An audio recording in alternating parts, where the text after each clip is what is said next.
खुदकुशी याद रखें हराम है, और गुनाह कबीरा में कुफ्र और शिर्क के बाद बहुत बड़ा गुनाह। हमारे बहुत से नौजवान होते हैं इश्क में नाकाम हो गए, लैला हाथ से निकल गई, क्योंकि कमाते धमाते तो है नहीं। भाई आप कमाओ, आप अच्छा पढ़ें, आवारागर्द दोस्तों से बचें, आप कुछ अच्छे आईटी के कोर्सेज करें, अपने फ्यूचर पर निगाह रखें। उसमें आपको दोस्तों की सोबत छोड़नी पड़ेगी, थोड़ा अपने मजे वक्ती तौर पे तर्क करने पड़ेंगे, लेकिन इंशाल्लाह आप तरक्की कर जाएंगे। फिर आपको अच्छी जॉब मिलेगी, एक से एक लड़की आपको मिल जाएगी। जो लड़कियां आपको बाहर नजर आती हैं, अगर उसमें आप हुस्न जमाल की कोई और रमक देखते हैं, जो घरों के अंदर पर्दे में हैं, इनसे कहीं ज्यादा हसीन बच्चियां हैं। ये तो नहीं जो आपकी निगाहों के सामने रोड पे सारा हुस्न ये रोडों पे आ गया और घर के अंदर नहीं है, कि इस हुस्न के लिए ख्वार होकर आदमी अपने आप को तबाह कर ले। आप अच्छा कमाते हैं, आपके पास एक गाड़ी है, आप इज्जत से अपना मकान बनाए हुए, सैकड़ों रिश्ते मिलेंगे, एक से खूबसूरत लड़की मिलेगी।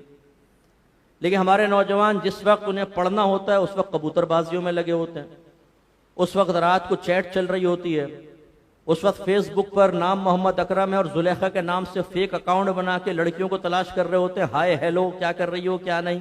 अच्छा, वहां भी मोहम्मद असलम बैठा होता है और उसने पिक्चर लगाई होती है किसी पड़ोसी मुल्क की हीरोइन की, और नाम लिखा होता है उसने लैला। अब दोनों एक दूसरे को पागल और बेवकूफ बना रहे हैं। ये मोहम्मद अकरम बनाम जुलेखा ये पीछे लगा हुआ है और वो अपने उसमें लगा हुआ है। नतीजा क्या निकलता है? आवारागर दोस्तों के साथ बैठ गए, ताश की गड्डी ले ली आपने, 12 गोटियां खेल रहे हैं फुटपाथ पर बैठकर, स्नोकर खेल रहे हैं जी, डब्बू और ये और फुला पढ़कर नहीं देते, फिर रह जाते हैं बेरोजगार, फिर हमें नौकरियां करनी पड़ती हैं, फिर हमें थोड़ा सा अमाउंट मिलता है, उसमें फिर बाद औकात हमें वो मंजिल नहीं मिल पाती। अब वो फिल्मों के अंदर तो चल जाता है जी, हीरो बिल्कुल फुटपाथ पे पड़ा हुआ है, तब भी हीरोइन ने कहा सब कुछ आप पे कुर्बान, घर वालों से बगावत की शादी हो गई। हमारे जो आजकल के जदीद हीरो हैं वो इसी तरह के ख्वाब देखते हैं, मैं चाहे फुटपाथ पे रहूं, चल से पीऊं, बस लड़की को इशारा करूंगा, बोली भाई कहाँ चलना है बताओ, चले। अरे भाई बेवकूफो, ये हकीकत है। इस तरह लड़कियां हासिल नहीं होती हैं, टाइम जाया होगा, वक्त बर्बाद होगा, फिर वो थोड़े पे गुजारा करना होता है। उसमें फिर अगर शादी हो भी जाती है, आज ये खत्म आज वो खत्म, अगर फर्ज कर ले मतलूबा लड़की से भी आपकी शादी हो गई, 4 दिन में इश्क का जोश खत्म हो जाएगा। क्योंकि जब आटे दाल का भाव देखेंगे ना तो पता चलेगा। मेरे एक शागिर्द की शादी हुई तो मैंने फोन किया, उसने शादी के बाद पढ़ना ही छोड़ दिया, बेचारे ने पैसा कमाना था, अब क्या करे। तो मैंने पूछा कि बेटा क्या हाल चाल है? कहने लगा उस्ताद साहब मुझे तो पैम्परों ने मार दिया।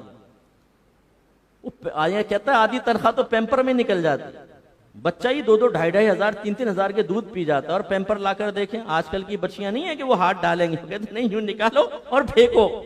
वो पहले दौर की खवातीन थी, आप माशाल्लाह सब जानते हैं, हमारी वालदा ने भी इसी तरह वो कपड़े बांध रही हैं जी, वो कपड़ा धो रही हैं, उसको सुखा रही हैं, फिर उसको यूज कर रही हैं। आजकल की लड़कियां इस बात की कायल नहीं है, अगर ज्यादा बोलेंगे गुलाम मुस्तफा खुद कर लो।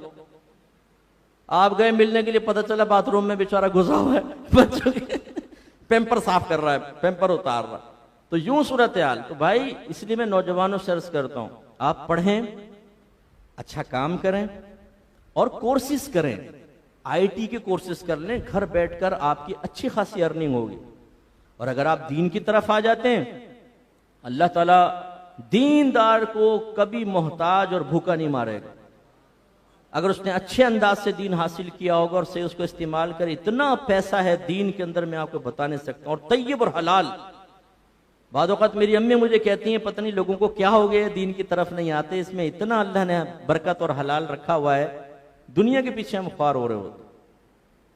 हमारे यानी जो बाहर से हमें लोग पढ़ने के लिए कहते हैं, मैं अपने स्टूडेंट्स को दे देता हूँ, अपने टीचर्स को, बच्चियां हैं बच्चे हैं, अल्हम्दुलिल्लाह महीने के 40,000 50,000 अर्निंग उनके लिए कोई बड़ा प्रॉब्लम नहीं है। घर बैठकर रिस्क हलाल तय्यब, एक ट्यूशन 10-10 हजार के भी हो, 5 ट्यूशन अगर ले लें और दीन पढ़ा रहे, 50,000 तो कहीं पर भी नहीं गए। तो यूं दीन, मैं नहीं कह रहा हूं, मतलब कहने का मतलब ही नहीं कि दुनिया कमाने के लिए दीन हासिल करें, लेकिन हलाल एक जरिया तो है। आजकल के दौर में जितना घर से कम बाहर निकले बहुत अच्छा है।